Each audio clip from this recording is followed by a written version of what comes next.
Library Association in the Office for Intellectual Freedom for doing this virtual readout because it's very important that the public knows that this still happens. I can't tell you how many times when someone hears, wait, your book was one of the top 10 most banned books this year or challenged books this year, that still happens? I'm asked that question all the time. And I commend you all for doing this to let people know that it does still happen. And that if there is a challenge at the school, that the other side has to show up.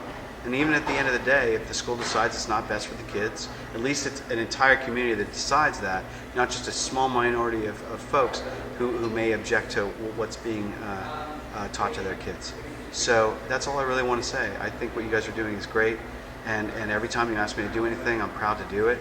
And I'm just sorry if perks ever got you in trouble. So I'd like to read one section from my book. It's on page 70. It's from the Secret Santa letter, and it's a poem. The reason why I want to read this, even though I actually did not write this poem was written by an educator, a beautiful person.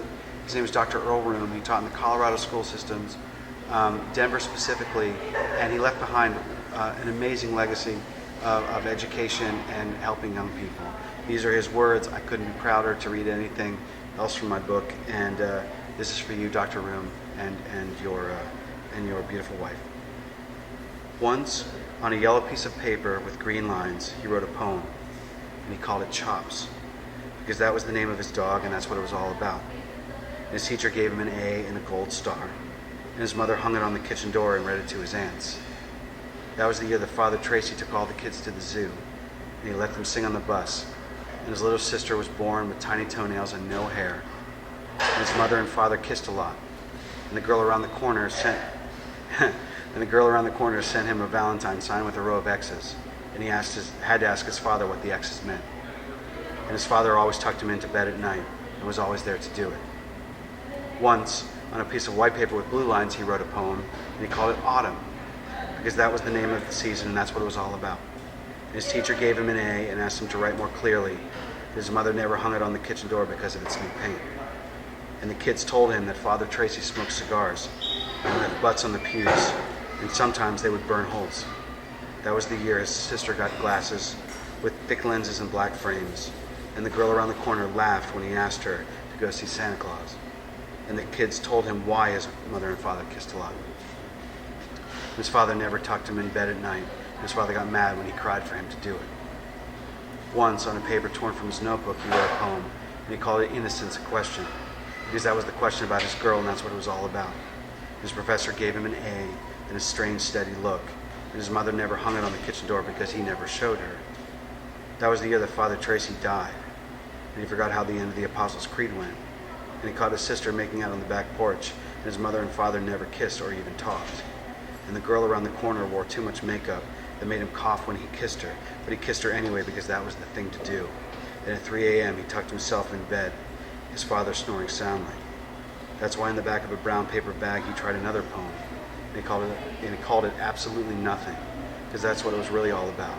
And he gave himself an A and a slash on each damn wrist, and he hung it on the bathroom door because this time he didn't think he could reach the kitchen.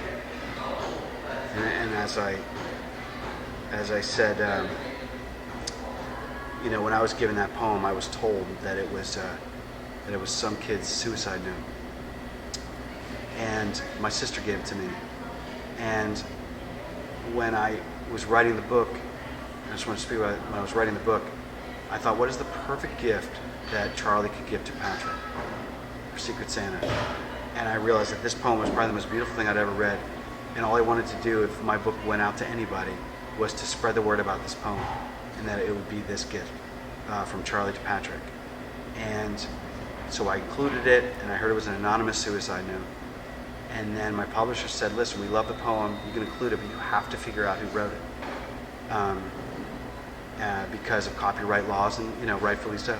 So I went on a big search, and the person, Patrick Como, who's a principal in the school now, Patrick gave the poem to my sister, so I asked Patrick, and he went back through all these old little handouts, and he found this one published by Dr. Earl Room, and I tracked him down through the Denver public school system, and when I was given, and then when I asked about it, he called me up and he said, I heard you want to use my poem.